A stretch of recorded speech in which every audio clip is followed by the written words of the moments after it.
The Iliad and the Odyssey are two of the world's most famous poems, but very little is known about their creator, Homer. Homer is thought to be the greatest poet of the ancient world, but not much is known about his life.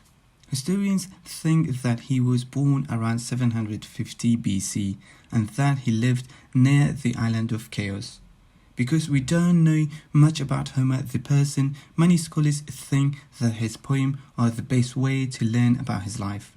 For example, many historians think that Homer was a blind person because of how he described the blind poet in the Odyssey.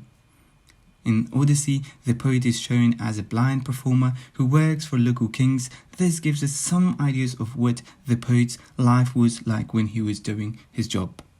However, some pieces of evidences suggest that the Iliad and the Odysseys were written by distinct writers, possibly a century apart. The Iliad is suggestive of a more formal acting style, but the Odyssey takes a more novelistic approach and employs language that is more representative of everyday speech. While neither passage was written down at the time of creation, both the Iliad and the Odyssey follow an oral and unwritten poetic language that was prevalent in ancient times. Despite the uncertainty of Homer, the person, his works were the most influential not only on the poets of ancient times, but also on the epic poets of later times in Western literature.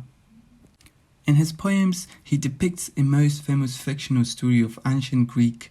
He shows the hero Odysseus, who spent 10 long years striving to return home after the Trojan War. The stories of how he tricked the one-eyed Cyclops, evaded the flesh-eating Laestrygons, and resisted the lure of the Sirens as he struggled to reach Ithaca, are some of the most memorable in Homer's Odyssey. These stories may be fictional, but they form the heart of a poem that has echoed down the centuries as a vessel of eternal truth. Having received these legendary works made people curious, and for centuries they have been trying to discover who was behind the timeless tales of the Odysseys and the Iliad. If Homer, the name which is attached to these two poems, is the actual writer, then he remains a mysterious figure himself. Was he a man? Was Homer a group or lineage of poets? Was Homer a woman? There have always been debates as to the person of Homer.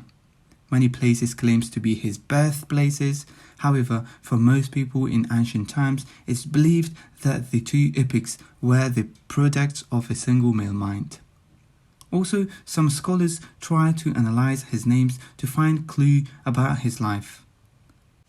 The word Homers could mean hostage in Greek, so some imagined that he was a captive.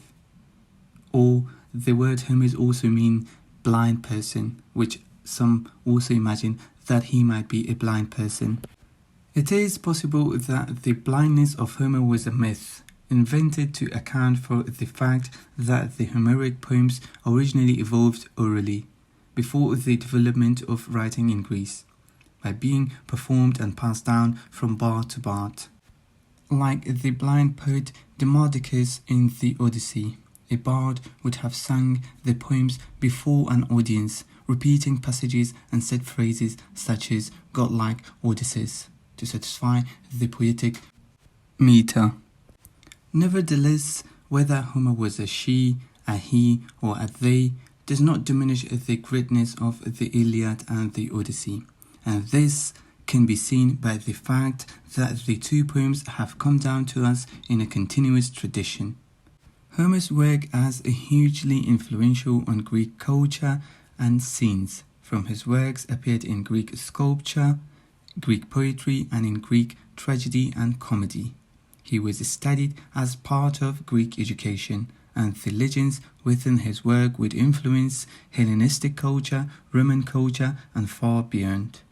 Furthermore, going on the theory that there was a Homer, perhaps a poet who was born in Smyrna and worked on Chios, was he the original storyteller who came up with the plots of the epics? influenced perhaps by a conflict just north of where he came from, at Troy? Or was Homer at the other end of the process? After being passed orally from generation to generation, the poems must have been refined when they were written down for the first time. So, should we think of Homer as a sort of editor who shaped the inherited material into complete poems, or is Homer more a spirit than anything else? Simply a name to give to a pair of remarkable poems that evolved and grew over hundreds of years, and which can't be attributed to anyone in particular. Everyone is entitled to their view on this. Some people believe that it is not inconceivable that there was an original bard who came from the part of the world that we know now formed the setting of the poems. Perhaps he composed the epics in outline, building on stories passed down from his parents, grandparents, and great-grandparents, which later poets developed and perpetuated orally.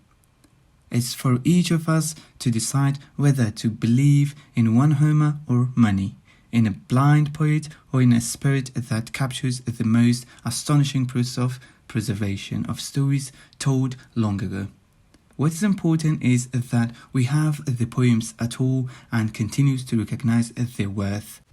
It's uplifting to think that we can find as much joy in Homer's poetry today as our forebears did 3,000 years ago.